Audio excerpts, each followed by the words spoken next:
Assalamualaikum warahmatullahi wabarakatuh. Perkenalkan, nama saya Paramita Hanuma Maranggana dengan NIM D222021033327 dengan kelas D2225. Di sini saya akan membuat video praktik untuk ujian tengah semester genap tahun 2021-2022 dengan matkul kodifikasi terkait sistem endokrin, sifat dan sistem digestif. Untuk analisis DRM dengan dosen pengampu Bapak Faik Agi Wahyuwanto. Berikut adalah analisis DRM-nya. Sudah saya isi dari hasil observasi temuan dan hasil analisis mahasiswa, dan dengan pembuktiannya. Berikut yaitu ada nama dengan hasil observasi temuan Tuan M sesuai dengan dokumen reka medis yang ada pada ringkasan riwayat masuk dan keluar rumah sakit, yaitu nama pasien Tuan M.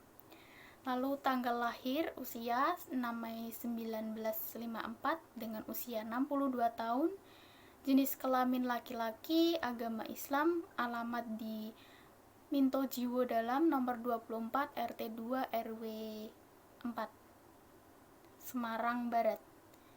Dan untuk ruang perawatannya Sulaiman 6 kelas VIP A, lalu penanggung biaya Nyonya S sebagai istri. Semua sesuai dengan dokumen reka medis, ada pada ringkasan riwayat masuk dan keluar rumah sakit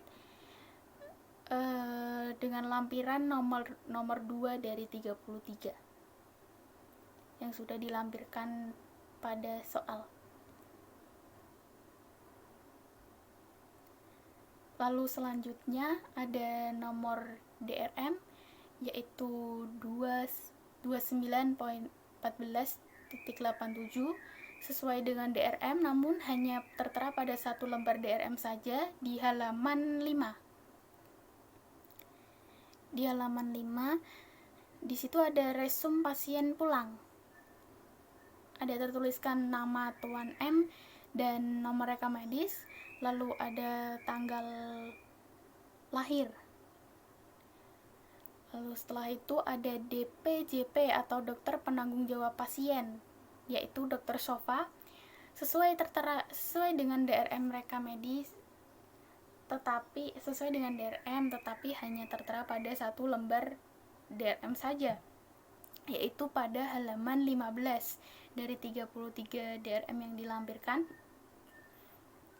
yaitu di catatan perkembangan pasien terintegrasi.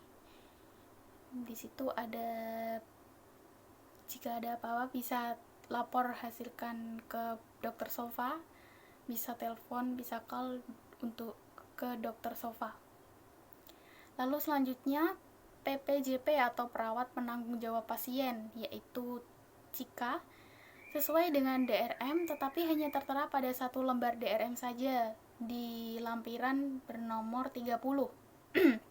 Untuk rencana pelayanan pasien interdisiplin tersebut ada tulisan petugas yang bertanggung jawab, yaitu Cika. Selanjutnya, ini adalah data pelayanan kesehatan pasien. Yang pertama ada riwayat pasien masuk atau penyakit sekarang, yaitu LBP, keluhan utama nyeri pinggang bagian bawah atau pinggang bawah, lalu riwayat penyakit dahulu, HT, hipertensi plus, dan diabetes mellitus plus. Ada di catatan asesmen awal pasien gawat darurat di lampiran nomor 6. Di situ ada LBP, ada nyeri pinggang atau punggung bagian bawah, lalu ada riwayat penyakit dahulu. Lalu bawahnya riwayat penyakit keluarga dan alergi tidak ada atau tidak tertera pada DRM.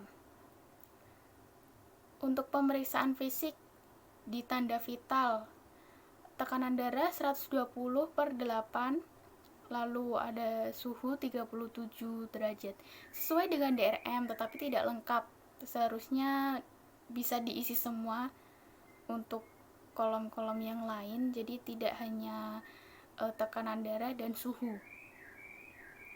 Lalu selanjutnya ada pemeriksaan visit head to toe sesuai apa yang dikeluhkan atau sesuai dengan tulisan dokter. Di asesmen awal pasien gawat darurat juga terdapat pemeriksaan fisiknya head to toe. Tidak ada kondisi umum, ada GCS atau Apgar, skor E-nya 4, M-nya 6, V-nya 5.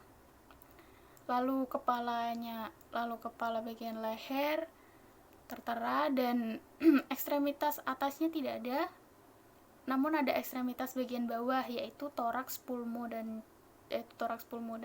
cor, toraks atau dada yaitu simetris, status, dinamis.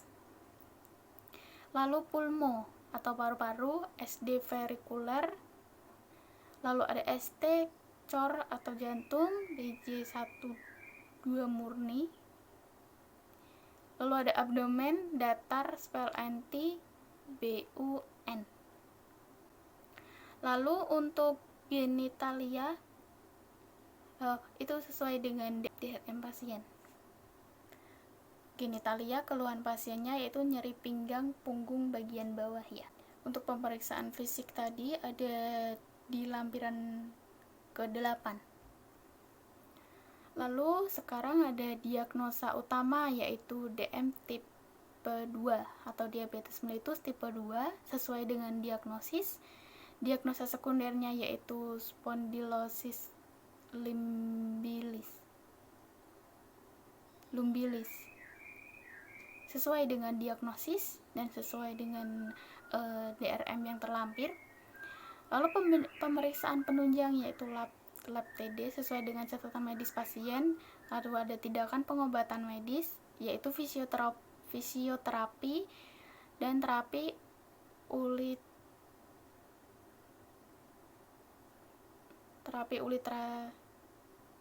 di 2x1 sesuai dengan catatan medis dan riwayat pasien. Fisioterapi untuk LBP. Di lampiran kedua bagian bawah ada diagnosa utama, ada diagnosa sekunder. Lalu untuk inform consent atau refusal, general consent-nya tidak ada atau tidak sesuai dengan DRM. Lalu ada obat farmakoterapi, yaitu obatnya ya. Saya menemukan di pelaksanaan sesuai dengan obat yang diberikan ada yang terlampir pada hanya satu lembar DRM saja, yaitu lampiran ke-18. Di pelaksanaan pemberian obat ada glucopage, glimepiridae, ada kedocard dan lain-lain. Lalu ada coding diagnosa dan tindakan. Ada coding diagnosa utamanya yaitu pada lembar lampiran DRM lampiran kedua bagian bawah dengan kode E11.9 sesuai dengan diagnosa utama dan diagnosa pasien. Yang kedua ada coding diagnosa sekunder. Kita menemukan M47.86 sesuai dengan diagnosa sekunder dan diagnosa pasien. Lalu ada coding pemeriksaan penunjang 87.24, 89.52 sesuai dengan kode yang diberikan. Lalu ada kode tindakan pengobatan medis 93.99. Ini adalah tambahan untuk kode tindakan pengobatan medis untuk fisioterapi ya. Sesuai tetapi tidak tertera pada DRM. Baik, itulah yang bisa saya sampaikan yang termasuk dalam analisis DRM. Dan saya mengisinya dengan sama pada apa yang dilampirkan setelah soal yang diberikan.